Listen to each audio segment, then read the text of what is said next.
Good Friday morning. Thanks for joining us on KARE 11 News Now. I'm Michelle Beck. New and shocking developments this morning in the fraud investigation into Minnesota's government assistance programs. New numbers show the impact could top $9 billion.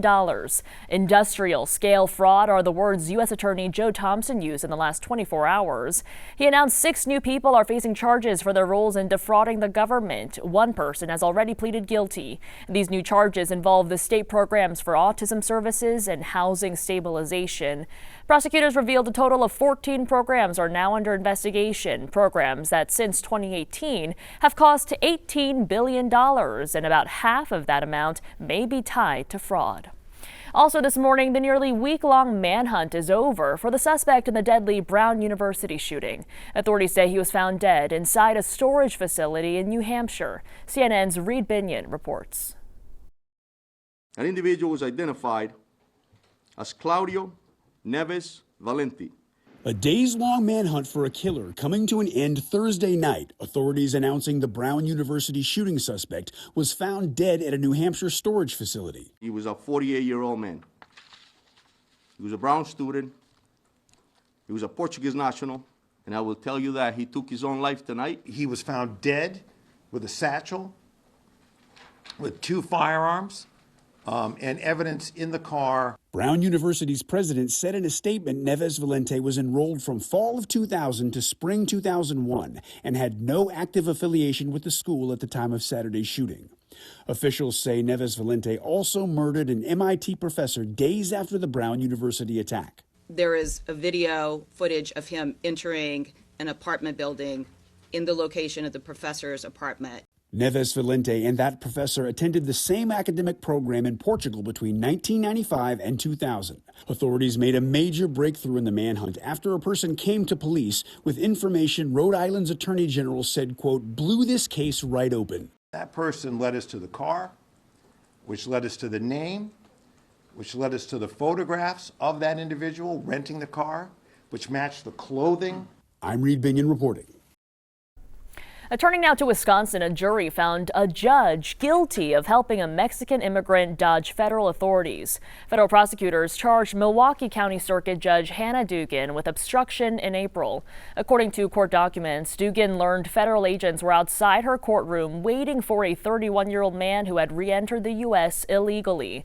Documents say she falsely told them their warrant wasn't sufficient and helped the man leave through a private door. Dugan faces up to 5 years in prison. Some sad news from the NASCAR racing world this morning. Former champion Greg Biffle and his family were killed in a plane crash yesterday morning in North Carolina. NBC's Kathy Park has more details. This doorbell cam video capturing a fiery plane crash that claims 7 lives. Among the victims, former NASCAR driver Greg Biffle, his wife Christina, and his 2 children, 14-year-old Emma and 5-year-old Ryder. 3 other people were also on board the private jet.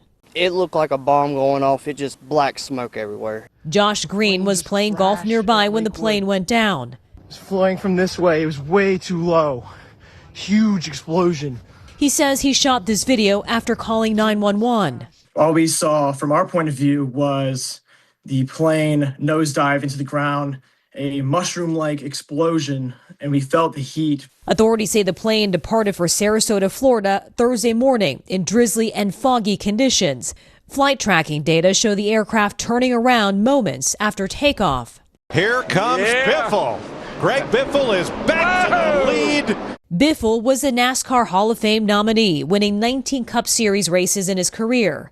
Beyond the track, he was also a licensed pilot, posting this photo of himself flying the same plane back in September.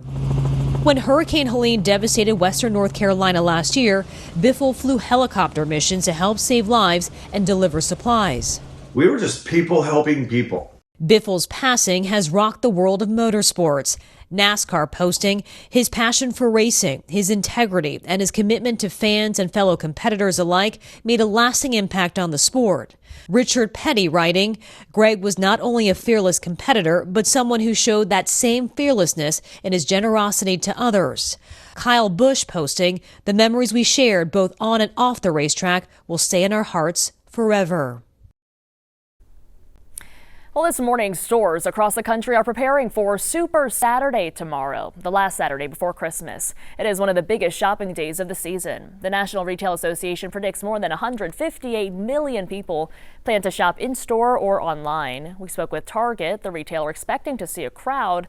It even adjusted hours for last-minute shoppers, saying there'll be a deal of the day every day leading up to Christmas. We're also keeping an eye on this year's holiday travel rush, which officially begins as we enter the last weekend before Christmas. AAA projecting 122.4 million Americans will travel from December 20th to January 1st. That would set a new record, up just over 2% from last year. They say they expect the vast majority to drive and around 8 million people to fly. Our Audrey Russo headed to MSP Airport this morning to check in with officials getting ready for a busy day. Even with a handful of cancellations and delays, there's still a lot of Christmas and holiday spirit out here at MSP. Airport reps tell us that this is going to be the busiest day here at the airport before Christmas, kicking off an 18-day travel rush. You can see a lot of passengers filing their way through here today. 43,000 people are expected at the airport. Now, after Christmas, things are going to pick up even more, with the day after Christmas expected to pull in 50,000 people. Now, because of that, airport officials say you should expect busy parking ramps, terminals, and even the roads around the airport. So maybe make a plan to get a parking spot or take a ride share to the airport. And you'll have to budget a lot of extra time just to make sure you get here and then get to your destination safely. Now, all told, between today and January 5th, MSP officials tell us they're expecting 1.8 million people to come through. Truly an 18-day travel rush when you factor in folks who are coming in with connecting flights, in addition to arrivals and departures. Back to you. And if you are hitting the road instead of the skies for the holidays, here's a look at what it will cost you to fill up at the gas station. From here to Texas and everywhere in between, we're seeing some of the lowest prices in the country. AAA dropping the latest averages in the last few hours right here in Minnesota. It'll cost you about $2.70 a gallon. That's 27 cents cheaper than what we were paying a month ago. In Wisconsin, prices are even lower, the average sitting at $2.50. And south of Minnesota, Iowa's prices are at $2.47 a gallon. Stick with us. More news and weather coming up after the break.